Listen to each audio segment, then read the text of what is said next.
you will see that there is an example that has been done for you. On this occasion only, the conversation relating to this will be played first. Hello, West Bay Hotel. Can I help you? Oh, good morning. I'm ringing about your advertisement in the Evening Gazette. Is that the one for temporary staff? That's right. The advertisement is for temporary staff, so temporary has been written in the space. Now we shall begin. You should answer the questions as you listen, because you will not hear the recording a second time. Listen carefully and answer questions 1 to 4. Hello, West Bay Hotel. Can I help you? Oh, good morning. I'm ringing about your advertisement in the Evening Gazette. Is that the one for temporary staff? That's right. Yes, I'm afraid the person who's dealing with that isn't in today, but I can give you the main details if you like. Yes, please. Could you tell me what kind of staff you're looking for? We're looking for waiters at the moment. There was one post for a cook, but that's already been taken. Oh, right. What are the hours of work? There are 2 different shifts. There is a day shift from 7 to 2 and a late shift from 4 till 11. And can people choose which one they want to do? Not normally, because everyone would choose the day shift, I suppose. You alternate from one week to another. OK, I'm just writing all this down. What about time off? You get 1 day off, and I think you can negotiate which one you want. It's more or less up to you, but it has to be the same one every week. Do you know what the rates of pay are? Yes, I've got them here. You get £5.50 an hour, and that includes a break.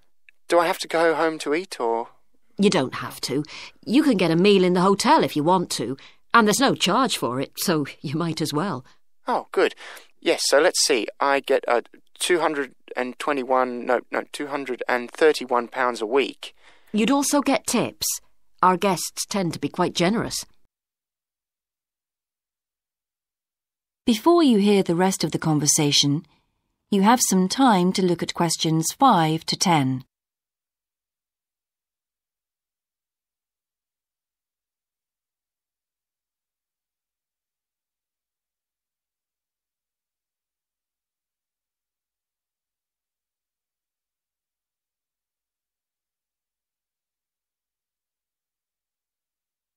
Now listen and answer questions 5 to 10.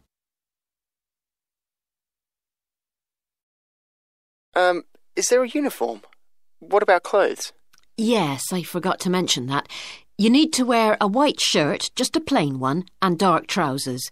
You know, not green or anything like that. And we don't supply those. That's okay, I've got trousers.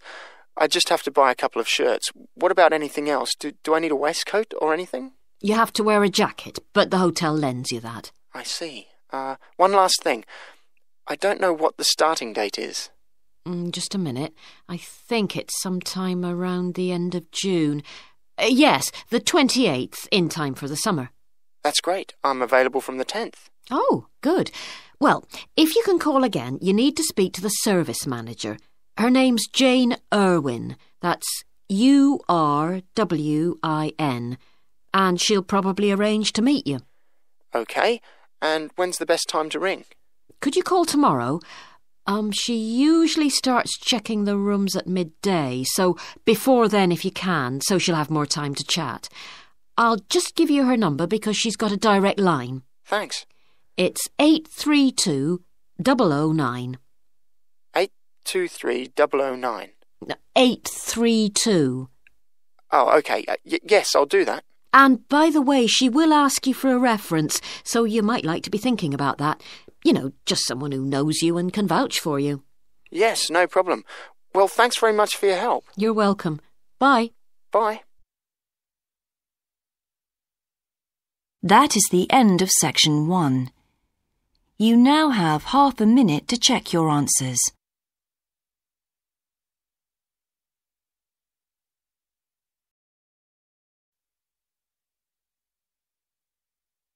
Now listen carefully. and answer questions 11 to 13. Good morning, and welcome again to Your City Today. With me today is Graham Campbell, a councillor from the City Council. He'll be telling us about the plan to improve the fast-growing suburb of Red Hill. Good morning, Graham, and welcome to the show. Good morning, Carol. Now, Graham, I understand that there has been a lot of community consultation for the new plan. Yes, we've tried to address some of the concerns that local groups told us about. People we've heard from are mainly worried about traffic in the area, and in particular the increasing speed of cars near schools. They feel that it's only a matter of time before there's an accident as a lot of children walk to the school. So we're trying to do something about that. Another area of concern is the overhead power lines. These are very old, and a lot of people we spoke to asked if something could be done about them. Well, I'm happy to report that the power company have agreed to move the power lines underground at a cost of $800,000. I think that will really improve the look of the area, as well as being safer. That's good to know. But will that mean an increase in rates for the local businesses in that area? Well, the power company have agreed to bear the cost of this themselves after a lot of discussion with the council.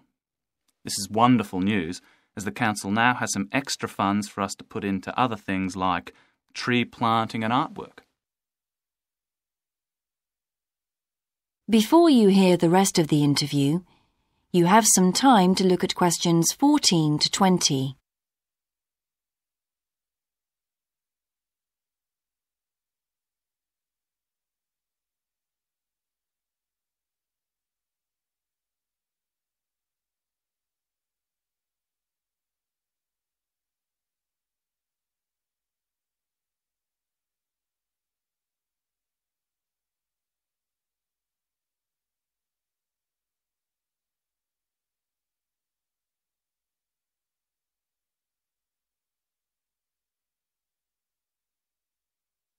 Now listen and answer questions 14 to 20.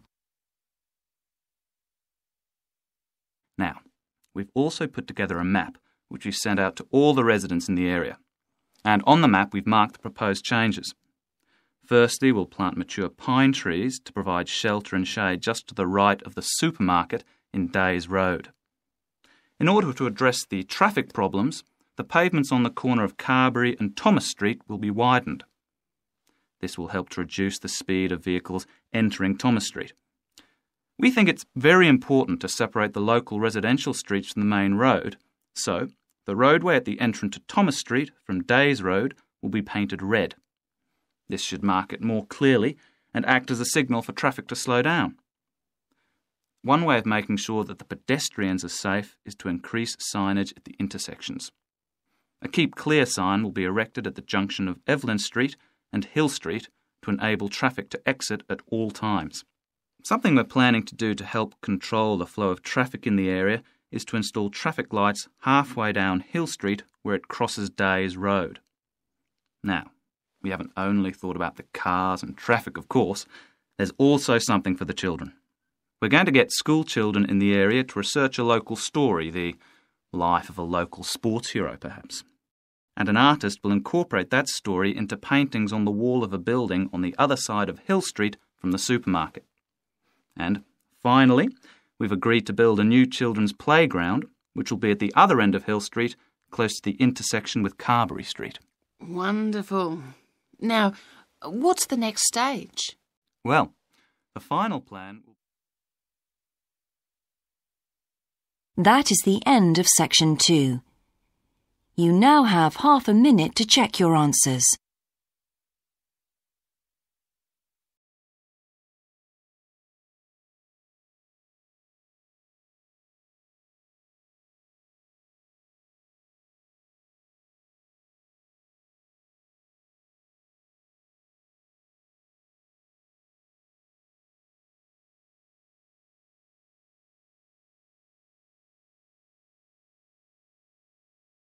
Now listen carefully and answer questions 21 to 26.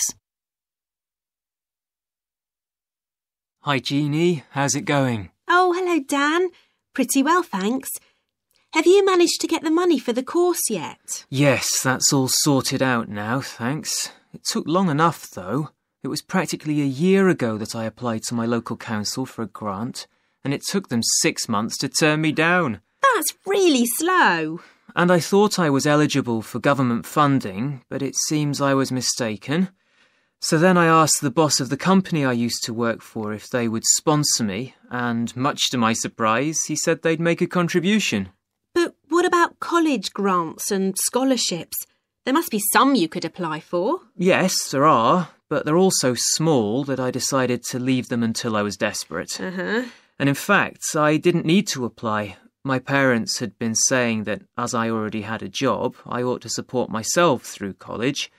But in the end, they took pity on me, so now I've just about got enough. That's good. So now I can put a bit of effort into meeting people. Haven't had time so far. Any suggestions? What about joining some college clubs? Oh, right. You joined several, didn't you? Yes. I'm in the drama club. It's our first performance next week, so we're rehearsing frantically, and I've got behind with my work. But it's worth it. I'm hoping to be in the spring production too. I've never liked acting. Are you doing anything else? I enjoyed singing when I was at school, so I joined a group when I came to college. I don't think the conductor stretches us enough, though, so I'll give up after the next concert. And I also joined the debating society. It's fun, but with all the rehearsing I'm doing, something has to go, and I'm afraid that's the one. Do you do any sports? Yes, I'm in one of the hockey teams. I'm not very good, but I'd really miss it if I stopped. I decided to try tennis when I came to college, and I'm finding it pretty tough going. I'm simply not fit enough. Nor me. I think I'll give that a miss. I'm hoping it'll help me to build up my stamina, but it'll probably be a long haul. Good luck. Thanks. How are you finding the course? I wish we had more seminars. What? I'd have thought we had more than enough already. All those people saying clever things that I could never think of. It's quite interesting, but I wonder if I'm clever enough to be doing this course. I find it helpful to listen to the other people. I like the way we're exploring the subject and working towards getting insight into it. How do you get on with your tutor? I don't think I'm on the same wavelength as mine, so I feel I'm not getting anything out of the tutorials. It would be more productive to read a book instead. Oh, mine's very demanding. She gives me lots of feedback and advice, so I've got much better at writing essays. And she's helping me plan my revision for the end-of-year exams. Oh, do tell me. I always struggle with revision. Before you hear the rest of the discussion, you have some time to look at questions 27 to 30.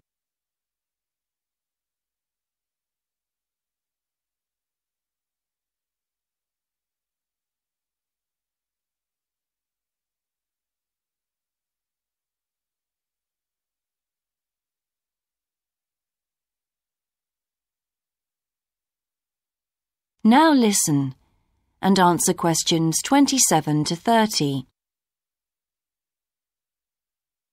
Well, the first thing is to find out exactly what's required in the exams.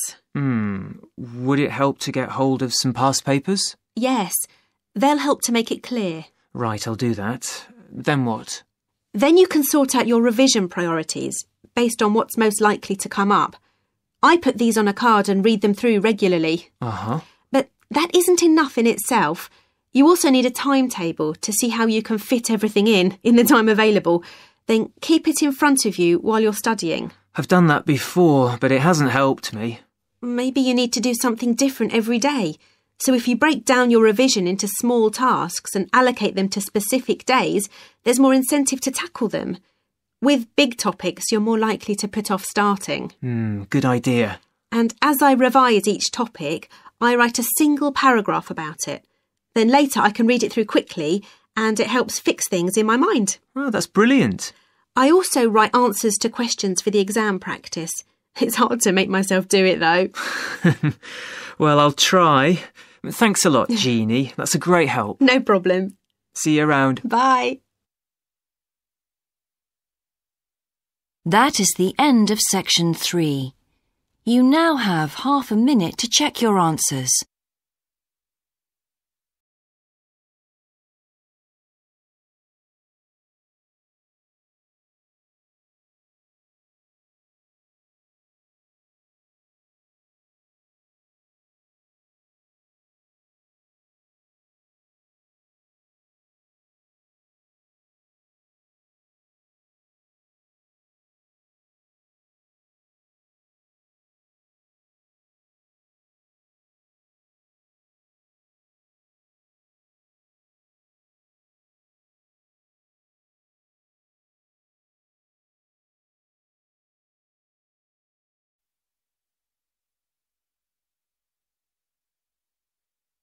Now listen carefully and answer questions 31 to 40. Good morning, everyone. I've been invited to talk about my research project into Australian Aboriginal rock paintings. The Australian Aborigines have recorded both real and symbolic images of their time on rock walls for many thousands of years. Throughout the long history of this tradition, new images have appeared and new painting styles have developed. And these characteristics can be used to categorise the different artistic styles. Among these are what we call the dynamic, yam, and modern styles of painting. One of the most significant characteristics of the different styles is the way that humans are depicted in the paintings. The more recent paintings show people in static poses, but the first human images to dominate rock art paintings over 8,000 years ago were full of movement. These paintings showed people hunting and cooking food, and so they were given the name dynamic to reflect this energy. It's quite amazing considering they were painted in such a simple stick-like form. In the Yam period, there was a movement away from stick figures to a more naturalistic shape. However, they didn't go as far as the modern style, which is known as X-ray because it actually makes a feature of the internal skeleton as well as the organs of animals and humans. The Yam style of painting got its name from the fact that it featured much curvier figures that actually resemble the vegetable called a yam, which is similar to a sweet potato. The modern paintings are interesting because they include paintings at the time of the first contact with European settlers. Aborigines managed to convey the idea of the settlers' clothing by simply painting the Europeans without any hands, indicating the habit of standing with their hands in their pockets. Size is another characteristic. The more recent images tend to be life-size or even larger, but the dynamic figures are painted in miniature. Aboriginal rock art also records the environmental changes that occurred over thousands of years. For example, we know from the dynamic paintings that over 8,000 years ago, Aborigines would have rarely eaten fish and sea levels were much lower at this time. In fact, fish didn't start to appear in paintings until the Yam period, along with shells and other marine images. The paintings of the Yam tradition also suggest that during this time, the Aborigines moved away from animals as their main food source and began including vegetables in their diet, as these feature prominently. Freshwater creatures didn't appear in the paintings until the modern period from 4,000 years ago.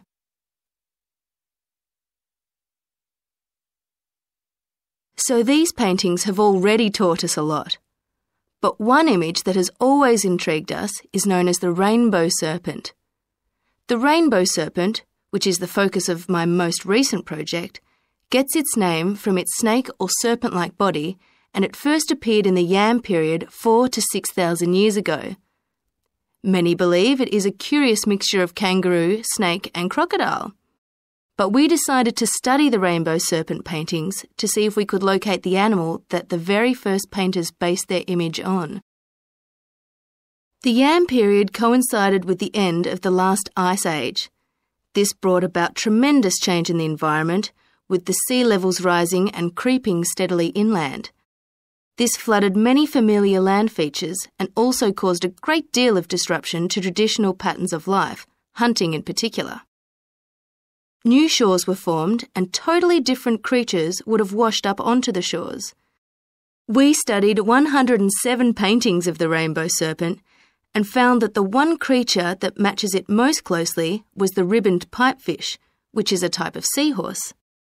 This sea creature would have been a totally unfamiliar sight in the inland regions where the image is found, and it may have been the inspiration behind the early paintings. So, at the end of the Ice Age, there would have been enormous changes in animal and plant life. It's not surprising, then, that the Aborigines linked this abundance to the new creatures they witnessed. Even today, Aborigines see the rainbow serpent as a symbol of creation, which is understandable given the increase in vegetation and the new life forms that featured when the image first appeared.